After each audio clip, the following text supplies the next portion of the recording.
Hi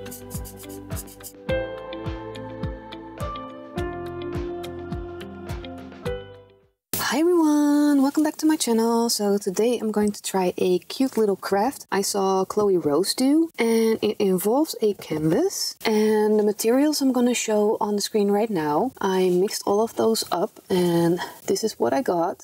So it's looking like it's going to work. So what I want to do is I'm going to repurpose this old canvas.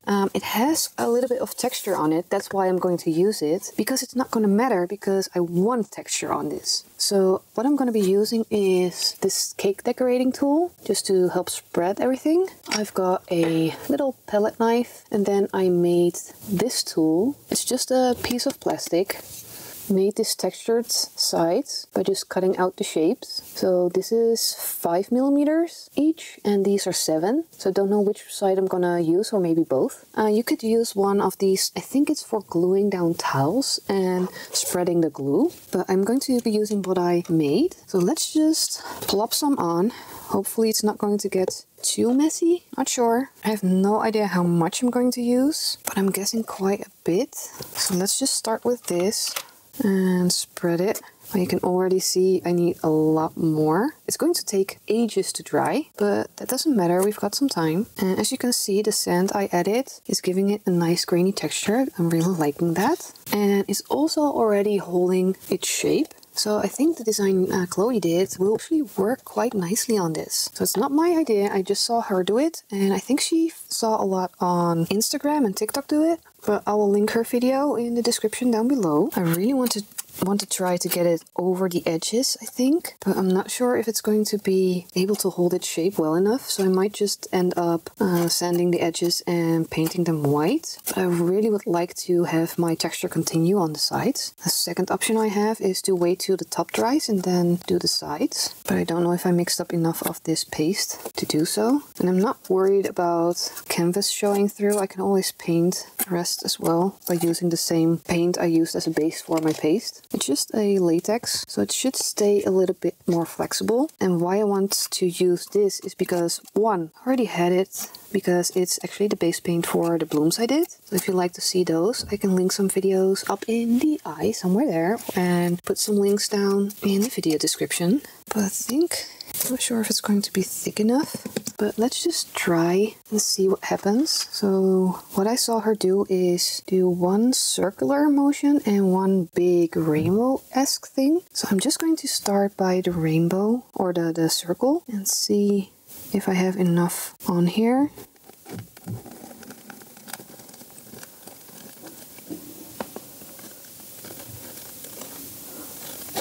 So as you can see, I scrape all the way down to the canvas. I don't mind it, but I think I might have to go a little bit thicker. Let's perfect the rest of the texture. I want it to look messy, but not. So let me add just a little bit more on this area. Spread it, and I might actually just push a little bit less down to the canvas, because again it's going to be really heavy and I still want it to be able to actually dry. So let's do that again.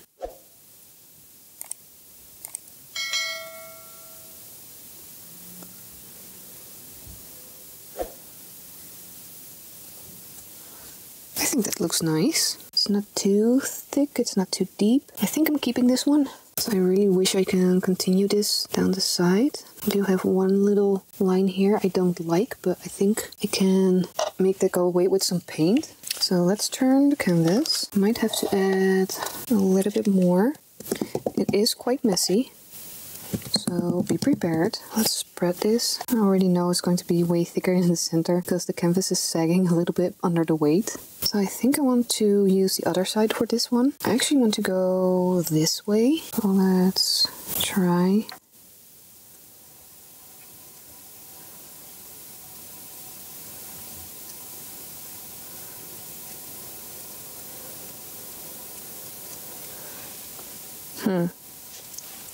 I think I messed it up on this side. So let's try it one more time. But I do like the thicker width for this one. Gives it just a little bit more playfulness. I was thinking about adding some plaster of Paris to this mixture. That way it would set up quite quickly. But seeing now how many times I want to redo it, I think it was a good choice not to add it. I wish I could do it the other way around, but I'm right-handed, so this is easier.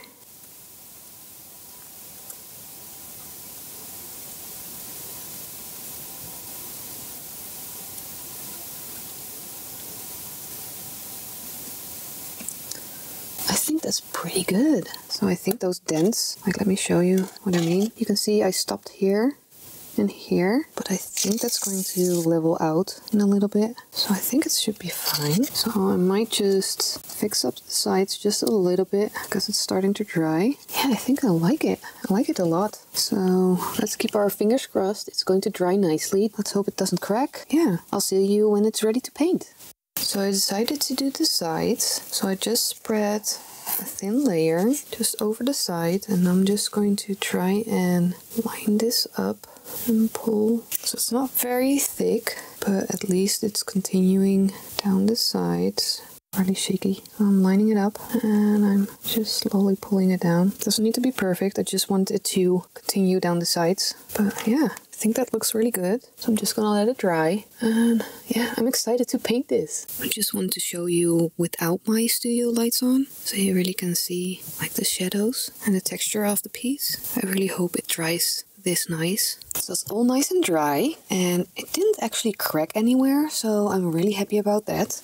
Even the sides look good. So it's time to add some paint, and I decided to go for some blues because blue is my favorite color. So I'm going to be using some phthalo blue, primary cyan, Parisian blue phthalo, some petrol from my cheap brand because I really love this color, and I've got some titanium white by Amsterdam. I made a little wet palette just to keep my paints from drying out for now. So it's just a wet sponge with some baking paper on top. And I just poured some water over it. And I think I'm going to start with this area. I want to follow the similar pattern as Chloe did, so if we're going from dark to light. And I think I need to start with the lightest color because it's easier to paint over the lighter colors than over the darker ones. And I think I'm just going to try and use this straight brush. So it's just a straight edge, but I got several others. So let's just start mixing, and I probably will switch over to a time-lapse in a bit because it's going to take forever. That's not an issue, that's going to take long, but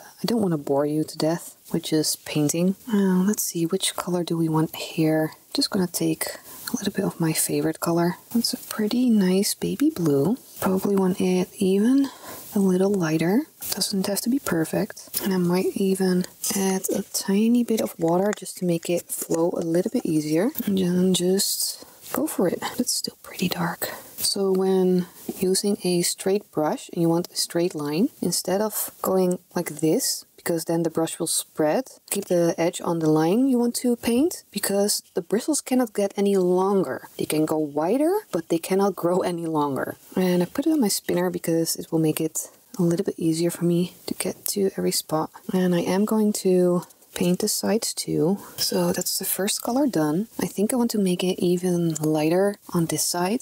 I'm just gonna add a lot more white. I really thought I was going to need a lot more paint, so I'm probably gonna have a lot of leftover. And I think this brush is too big for in here. I could try. I'm gonna go over the outside anyway. So again, I'm just keeping the brush with the edge, or the bottom to the edge I want to keep. And again, it doesn't need to be perfect. And let's paint this one on the side. And if I mess up, I can always just paint over it with white. So the first colors are done. Let's switch over to a time-lapse. I started out by adding the second color, but quickly realized that the colors were just too dark, and I added some lighter colors on top. It looked a lot better. I soon realized that I was going to need a lot more colors, so I mixed in some neutral gray. I ended up using a lot more colors on the rounded corner because it has more ridges. The second color I added was an orange, and later on in the process I added some purple and black. So here it is. is all nice and dry. I really love how this is looking. I was tempted to keep it this way, but I have a new thing I want to try. It's this metal glue, and I've got 2 colors of foil for it. I bought it at a store I order a lot. So the name is Happy Things. It's an online store, and I got this on sale and it wasn't that expensive. She has a lot of paint and stuff, polymer clay. There's a lot. You really need to go and look. I will put her link to the shop down below. Not sponsored, not affiliated, just I really like the service. So first I thought I wanted to go for gold, but I think I actually want to try the silver because it's all quite cool toned. I think the gold isn't going to match with it. So for this time, I'm actually going to use the silver. So let's see how this looks. I haven't opened it yet. I've got so many ways to put shiny things on other things, but I haven't tried this foil yet. The glue is really nice also. Really fine tip that it comes out of. So that's really nice to work with. You can just squeeze it out of the bottle. So let me see. I think it's just put it on, let it dry, and add foil. So let's first get some glue on here. I'm not sure, do I want to just go ham or try a little piece first? So let's just do a little piece first. Let it dry and see how it looks. Gently get the glue out. It is quite thick, so I might want to take a little brush, try and flatten it out just a little bit, because now it feels kind of lumpy. It is pretty damn cold in here. I just had my heater on and it's that cold, and I have my heater on, so could be that the glue doesn't like being cold, and that's fine. So let's put a little bit more on here. I just want to give a little bit more of a highlight to the texture of the piece, and I might actually do a little bit of dry brushing as well. But first let's just try this foil and if it looks good. Okay, so it's on here and I'm gonna let it dry. Probably gonna go translucent or transparent, and then I'll turn the camera back on and we'll see how this is gonna look. So the glue is turned transparent, as you can see, so it's time to open this foil. So let's take a sharp pointy thing and carefully, don't want to damage it. It's so thin, I really don't want to cut into it. There you go. So it says to keep the shiny side on top. So this is the underside. So I put it here. Let's just place it on top and rub. It should stick. Oh, that's so cool.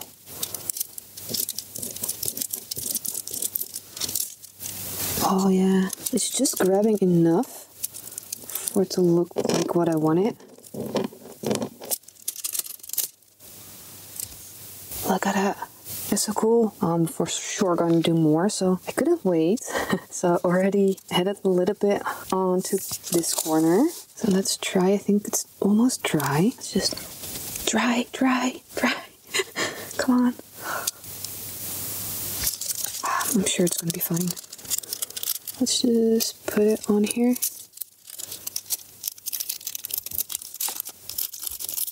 Rub. Rubbity rub. I did a little bit on this side and on that side as well, so let's just do the whole thing. Oh, you can't even see what I'm doing.